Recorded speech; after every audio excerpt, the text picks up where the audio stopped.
Intro lang, announcement guys.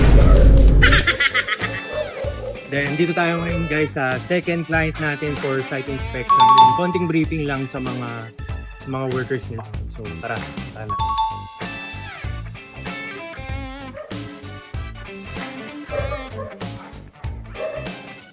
Good morning.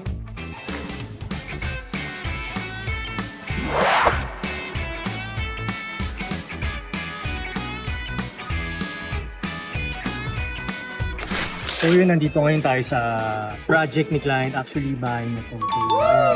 After 4 months, hindi ako nagkakamali. I think 4 months pa lang itong project. Pero ngayon naman, kung makikita nyo, almost finished na siya. Tapos, nasa finishing stage na siya. Yan, ganyan siya kalaki. Dahil, mabilis din yung project kasi hands-on si client. So, laging nandyan to inspect. So, ganun din dapat sa mga project natin or sa mga ongoing project natin. Ganun din dapat. Ayan.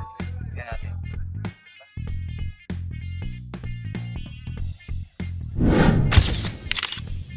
Laki ng bahay ni client. Laki ng bahay ni client guys, parang resort.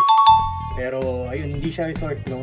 High ceiling lang talaga siya. Kaya inaano namin, ina-encourage din namin, no, kung matataas yung bahay or matataas yung project. Pwede po talaga si. Ayan, no, tingnan natin, no. So, lahat ng walls niya, AAC na talaga ginamit. Actually, dun sa canopy din sa labas, AAC din yung ginamit. Almost pa-finishing na.